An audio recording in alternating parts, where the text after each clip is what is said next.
Le 19 février 1990 s'est ouverte la conférence des forces vives de la nation sous la direction d'éminentes personnalités, dont le Monseigneur Isidore de Souza. Et cette période a marqué le départ d'un nouveau mode de gouvernance dans notre pays. Ça a été une étape tournante dans l'histoire politique du Bénin et ça nous a fait passer du marxisme, léninisme, du mode du parti unique à la démocratie, au multipartisme intégral. Donc c'est une période essentielle dans l'histoire politique du Bénin. Et puis en réalité, c'est une période qui nous donne la légitimité aujourd'hui d'opiner sur des questions d'alternance démocratique à la tête de l'État, de 2 mandats, pas plus. Donc c'est une période qui a réglé un certain nombre de questions et qui a définitivement ancré le Bénin comme étant l'un des pays démocratiques de la sous-région. Nous avons expérimenté le multipartisme intégral, mais nous en avons vu les travers également. Et le principal travers a été la multitude d'acteurs politiques répondant au nom du peuple. Ça a été des partis qui ne répondaient que de régions, que de zones. Et ça rend la gouvernance très difficile, la gouvernance ardue. Et à l'époque, pour avoir la paix, il fallait juste diviser le gâteau bénin en autant d'acteurs qu'il existe, donner le port à telle personne, donner le CNSS à telle personne, donner tel aspect de la gouvernance de notre pays à tel représentant politique, animateur politique pour avoir la paix et pouvoir travailler un petit peu pour les Béninois. Donc nous avons décidé désormais, nous avons réajusté un petit peu ce multipartisme-là en disant que désormais, pour être un parti politique au Bénin, pour avoir une certaine légitimité, il faut avoir un certain nombre de membres fondateurs par commune. Donc, il faut être représenté dans toutes les communes du Bénin pour avoir la légitimité de dire qu'on est un parti politique. Ensuite, cette période nous a quand même apporté également l'alternance au sommet de l'État, les 2 mandats uniques ou un mandat renouvelable une fois à la tête de l'État. La société béninoise évolue, est dynamique. Toute société est dynamique. Une constitution reflète en réalité un instant T, d'accord, les problématiques d'un instant T. Et lorsque ces problématiques évoluent, il est important d'adapter également la constitution. Effectivement, on s'est rendu compte à la pratique du multipartisme intégral et des préceptes originaux de notre loi fondamentale que cela n'a pas permis, par exemple, aux femmes d'éclore dans le système politique et de participer au débat public au même titre que les hommes. Il a fallu amender la Constitution pour régler cette question-là, pour permettre aux tests électoraux de prescrire des dispositions favorables pour les femmes lors des élections législatives notamment. Donc, effectivement, la société est en dynamique, il y a un certain nombre de problèmes qui sont apparus 30 ans. Au bout de 30 ans de pratique des tests initiaux de la Constitution de 1990, et il a fallu apporter quelques retouches pour moderniser la Constitution, pour moderniser ces tests-là. Donc, les acquis principaux sont préservés et nous les avons renforcés en disant par exemple que nul de sa vie ne peut être président de la République 2 fois, ne peut exercer plus de 2 mandats. Nul de sa vie. Vous l'aurez fait une fois, vous l'aurez fait 2 fois, quelle que soit la situation, quel que soit le changement de régime, de république qui se passera au Bénin, vous ne pouvez pas dépasser 2 mandats dans votre vie. En fait, l'élément important là maintenant, c'est votre vie. Et si vous en avez fait un, vous êtes arrêté, vous revenez en faire un deuxième, vous êtes arrêté. La Constitution change, il se passe quelque chose. Vous ne pourrez pas en faire un autre parce que vous aurez fait les 2 de votre vie. Nous avons renforcé cela. Donc, nous avons renforcé ce qui tient le plus à cœur à tous les Béninois et nous avons amélioré le test en le rendant un peu plus moderne.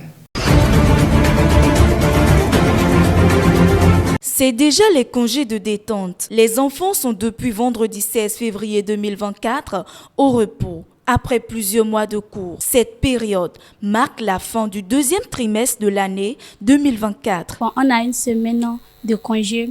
Le directeur a dit, comme on est en classe de CM2, on doit venir à l'école. Dans les semaines, on doit venir 3 jours à l'école pour apprendre, pour qu'ils vont nous rafraîchir un peu la mémoire, pour qu'on puisse réussir notre examen. Et avec les autres jours, je vais travailler, réviser encore ce que le directeur va nous dire avec le maître pendant les 3 jours que nous allons venir et aider ma maman à travailler à la maison aux tâches ménagères. Avec ces congés, je vais me distraire, m'amuser un peu avec mes amis, mes petits frères, mes petites sœurs. Congé de détente, c'est une laps de temps pour que les enfants puissent se reposer. Mais de l'autre côté, ils ne doivent pas oublier leur cahier de leçons et aussi, ils ne doivent pas oublier aussi l'exercice de maison que nous les avons donné. Oui, nous faisons tout ce qui est en notre pouvoir pour que cette semaine que représentent les congés ne soit pas une semaine perdue du tout. Nous savons que les enfants sont souvent enclins à la distraction et nous faisons tout notre possible pour que la distraction ne prenne pas le pas sur les révisions. Déjà, d'ores et déjà, nous leur donnons des exercices pour les congés, beaucoup d'exercices pour les congés, afin qu'ils soient vraiment occupés, véritablement occupés à faire ces exercices-là et à ne pas s'amuser. Et il revient aussi aux parents maintenant d'avoir une attention particulière parce que bientôt, nous allons faire une nouvelle évaluation appelée l'évaluation certificative. Donc, nous demandons aux parents, nous les exhortons beaucoup à nous aider à la maison pour que les enfants puissent travailler pour le reste du temps qui nous reste, pour qu'à la fin de l'année, ils puissent tous passer en classe supérieure. Nous demandons l'aide des parents. Nous voulons que les parents nous soutiennent en cela pour que les enfants ne s'amusent pas pendant les congés. Vous voyez, pour que les enfants réussissent, il faut l'implication effective de tous les acteurs du système éducatif, y compris les parents. Et nous sommes déjà en train de les sensibiliser pour qu'ils s'occupent vraiment des enfants pendant les congés. En cette période de congés, les parents normalement devraient suivre les enfants parce que beaucoup pensent que c'est les congés, les enfants devraient aller se reposer totalement. Ce n'est pas encore la fin de l'année. C'est vrai que c'est juste une période pour permettre du moins à l'enfant, d'accord, d'avoir les facultés mentales en place pour pouvoir affronter le reste des activités de l'année. Mais en même temps, il faut les suivre parce que les maîtres leur donnent des activités à faire. Là où les enfants ont de défaillance pendant le premier trimestre, certainement les maîtres qui sont éveillés devraient quand même donner à ces enfants-là des activités pour pouvoir maintenir leur niveau ou bien améliorer leur niveau. Donc les parents à leur tour doivent suivre ces enfants-là dans cette lancée-là à réaliser les activités. Donc chez moi, par exemple, j'ai un emploi du temps pour mes enfants. Il y a un temps pour se distraire. Il y a en même temps un temps pour mener les activités que leurs enseignants leur ont données. Voilà, donc moi-même, j'encadre mes enfants. Il y a certains parents qui engagent les répétiteurs pour le faire.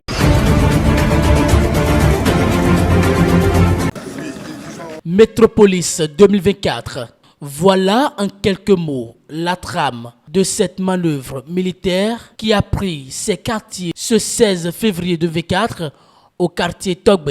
Elle a mobilisé un groupement des forces de l'armée et de la police républicaine dont l'effectif est estimé à 831 participants, notamment les forces spécialisées. Au total, 3 objectifs ont été fixés. Le premier, c'est de tester les savoir-faire des forces de défense et de sécurité en cas de survenance de crise en zone urbaine. Le deuxième objectif est de tester la coordination en notre sein. Et le troisième, la coordination avec les camarades des forces de sécurité. De bonnes choses ont été faites, de moins bonnes ont été faites. Nous sommes conscients de ce que nous devons continuer à nous améliorer afin de continuer à assurer la sécurité de nos populations. Le terrorisme ne se déroule pas qu'en race campagne. Il vient parfois en agglomération. Et il est important pour nous d'être prêts et de faire face efficacement le jour où nous aurons ce genre de situation. Face à la montée du terrorisme au Sahel et de son dessein de s'étendre vers les pays côtiers comme le Bénin, le ministère de la Défense nationale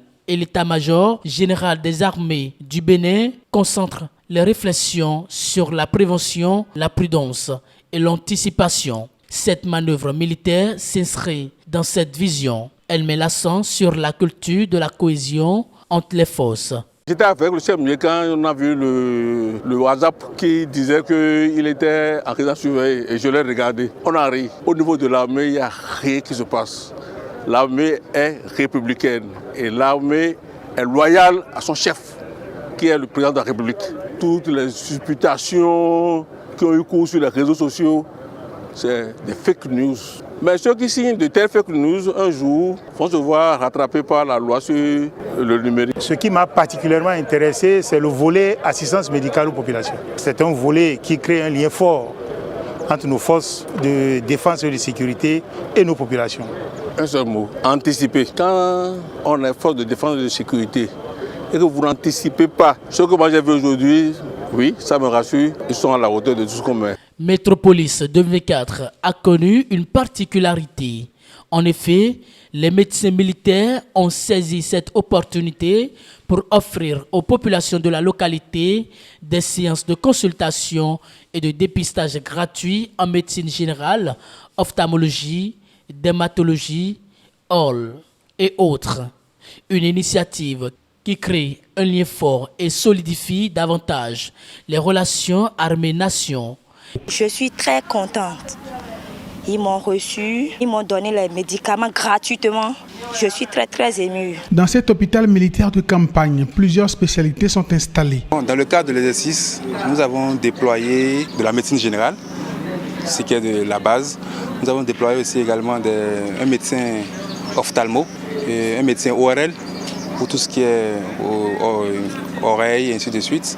Et nous avons aussi déployé un médecin dermato. Premier jour, l'affluence est montée crescendo. De ce deuxième jour, l'affluence était au maximum. Nous sommes environ à 250 patients que nous avons reçus.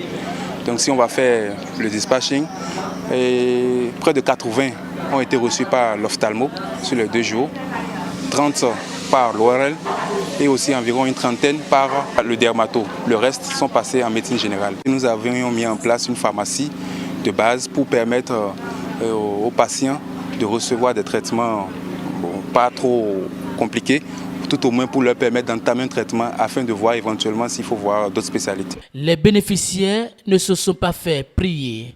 Ils sont sortis par centaines pour se faire examiner.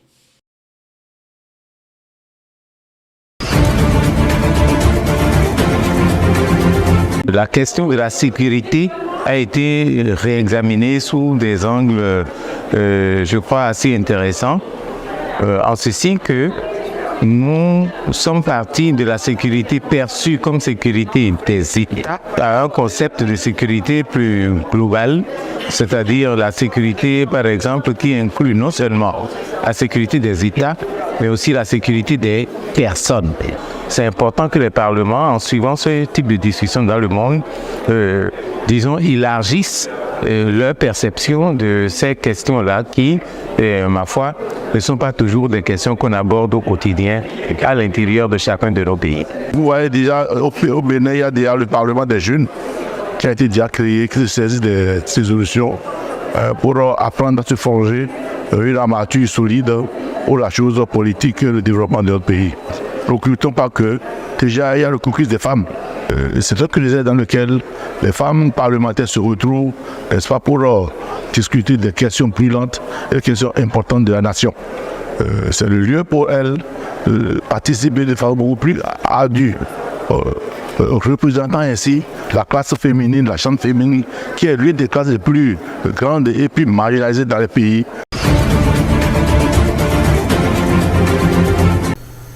Depuis bientôt 2 ans, sur demande du Bénin, le Maroc, à travers l'Institut national de recherche halieutique, a pris l'engagement d'accompagner notre pays dans la définition d'une nouvelle approche de développement durable de la pêche et de l'aquaculture. Dans une démarche de coopération sud-sud, nos 2 pays s'engagent la main dans la main et de manière résolue vers un dispositif de transfert de compétences mutuelles. Le Bénin prend aujourd'hui l'option de recourir à l'expertise marocaine dans l'industrie des pêches et de l'aquaculture, et ce n'est qu'un début pour tout le secteur de l'agriculture. La cérémonie permettra de retracer les grandes lignes du parcours que nous avons à faire ensemble avec nos amis marocains, mais elle permettra également aux professionnels de nos 2 pays de voir les opportunités de collaboration aussi bien dans le secteur de pêche, de l'aquaculture que du développement des chaînes de valeur ajoutée dans le sous-secteur. Notre rencontre qui se veut un moment d'échange et d'interaction entre les opérateurs et les professionnels des deux pays s'inscrit dans le cadre d'une ambition commune pour renforcer nos liens et favoriser les partenariats institutionnels et privés pour exploiter pleinement le potentiel de l'économie bleue en capitalisant les avancées, les expériences respectives de nos deux pays dans les différentes composantes du secteur halieutique, avec évidemment la pêche, mais également l'aquaculture.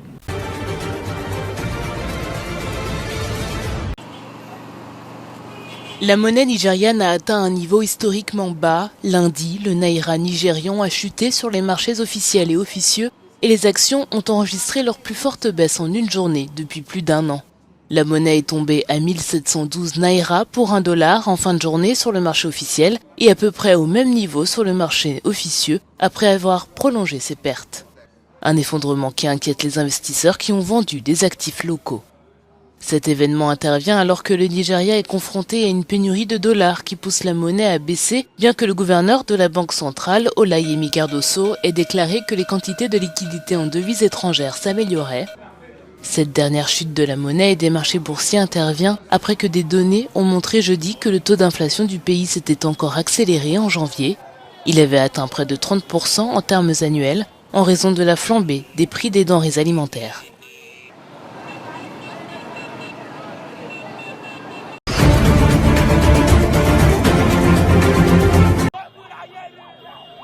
Les Nigérians doivent faire face à l'une des pires crises économiques qu'ait connue le pays. Alors que le taux d'inflation grimpe et que la monnaie locale a atteint lundi son niveau le plus bas, les habitants de la ville d'Ibadan sont descendus dans la rue pour exprimer leur colère contre la mauvaise gouvernance et la flambée des denrées alimentaires. La dévaluation du naira a provoqué une vague de protestations dans tout le pays.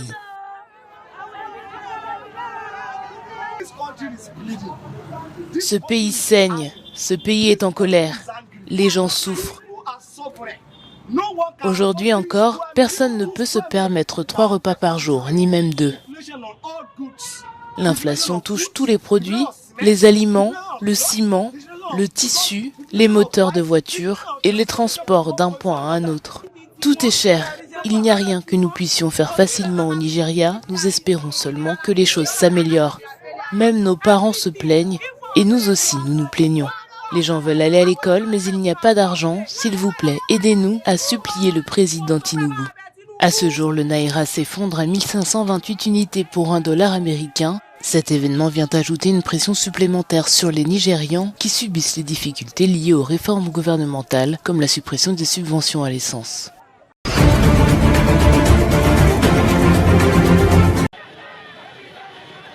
Les candidats à l'élection présidentielle sénégalaise réclament un scrutin dans les 6 semaines. 15 des 20 prétendants à la fonction de président du Sénégal ont appelé à ce que le nouveau vote soit tenu au plus tard avant le 2 avril, date à laquelle le président sortant Macky Sall doit terminer son mandat.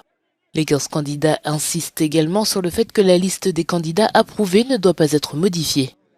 Le document a été signé par certains des principaux candidats, dont Bassirou Diomaye Faye, détenu pour incitation à la violence, et l'ancien maire de Dakar, Khalifa Sall, qui n'a aucun lien de parenté avec le président.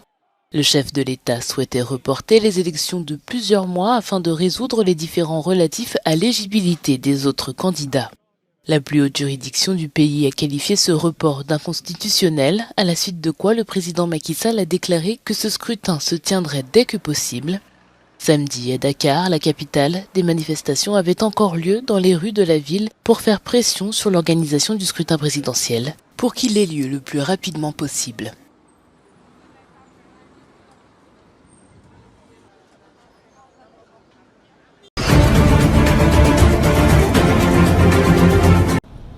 En Guinée, les militaires au pouvoir ont temporairement dissous le gouvernement. Lundi, Amara Camara, secrétaire général de la présidence, s'est exprimé dans une vidéo préenregistrée publiée sur les réseaux sociaux de l'institution. Il a également précisé que les chefs militaires autoproclamés nommeront un nouveau gouvernement à la suite de cette dissolution, sans en donner la raison. Les directeurs de cabinet, les secrétaires généraux et leurs adjoints seront en charge jusqu'à la formation d'un nouveau gouvernement. Nommé après le coup d'État du 5 septembre 2021, le gouvernement en fonction jusqu'à ce 19 février avait connu peu de modifications de cette ampleur. Il restera 10 mois au nouveau cabinet pour organiser des élections et remettre le pouvoir aux civils, conformément à l'accord conclu avec la communauté économique des États d'Afrique de l'Ouest.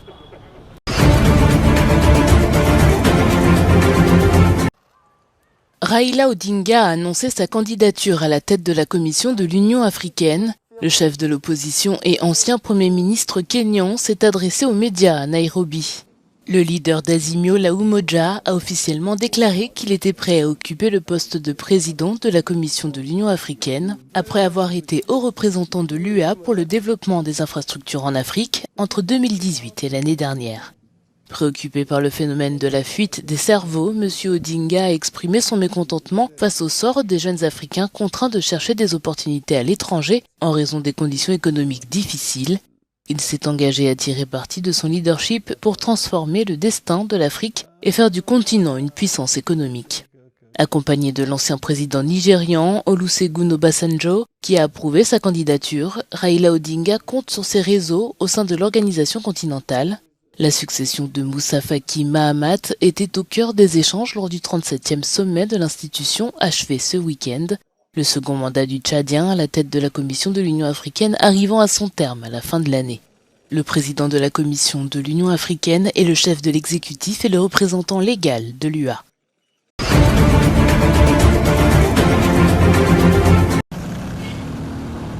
À peine le temps pour les éléphants de Côte d'Ivoire et leurs supporters de savourer leur victoire à domicile qu'il est déjà question de la prochaine Coupe d'Afrique des Nations. La CAN 2025 se tiendra en juillet et août 2025 au Maroc, a affirmé un responsable du comité en charge des compétitions sous le couvert de l'anonymat. La Confédération africaine de football a donné son accord de principe, un calendrier qui permettra de ne pas gêner le premier grand mondial des clubs de 32 équipes organisé par la Fédération internationale FIFA du 15 juin au 13 juillet aux États-Unis. Les deux précédentes compétitions africaines avaient déjà été décalées. La CAN 2021 s'est jouée en janvier-février 2022 au Cameroun et la CAN 2023 en Côte d'Ivoire en janvier-février 2024. En ce qui concerne la Coupe d'Afrique des Nations 2025, un tour éliminatoire pour les qualifications est programmé du 18 au 26 mars de cette année selon le calendrier de la CAF.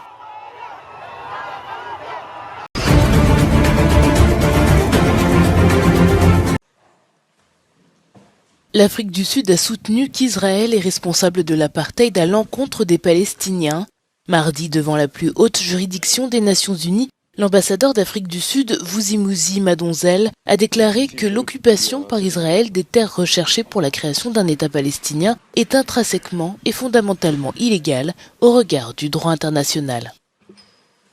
En tant que Sud-Africains, nous sentons, voyons, entendons et ressentons que les politiques et pratiques inhumaines et discriminatoires du régime israélien sont une forme encore plus extrême de l'apartheid qui a été institutionnalisée à l'encontre des Noirs dans mon pays. Par coïncidence, depuis 1948 et jusqu'en 1994.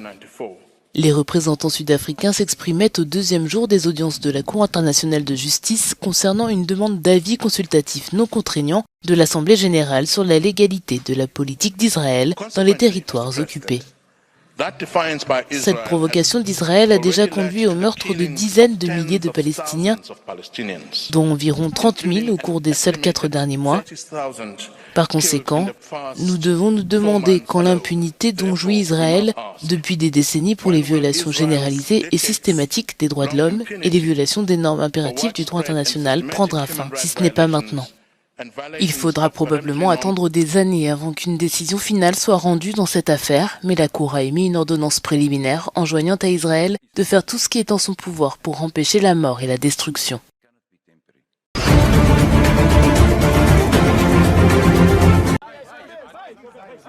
En Tunisie, le leader de l'opposition, Rached Ghannouchi, entame une grève de la faim en prison. Depuis lundi, le chef du principal parti d'opposition, Ennahda, mène la bataille de l'estomac vide, ont déclaré ses avocats. Il mène ce jeûne de protestation en solidarité avec d'autres personnalités antigouvernementales qui exigent leur libération immédiate. Rached Ghannouchi, 82 ans, critique du président Kais Saied, estime que la fermeture soudaine du Parlement élu en 2021, ainsi que les mesures prises pour gouverner par décret, s'apparentent à un coup d'État. Le président tunisien Kais Saied rejette ces accusations et a qualifié ses détracteurs de criminels, de traîtres et de terroristes et a averti que tout juge qui les libérerait serait considéré comme leur complice. En détention depuis avril 2023 pour incitation à la violence contre la police et complot contre la sécurité de l'État, il a de nouveau été condamné au début du mois dans une affaire distincte à 3 ans de prison pour avoir accepté des financements extérieurs.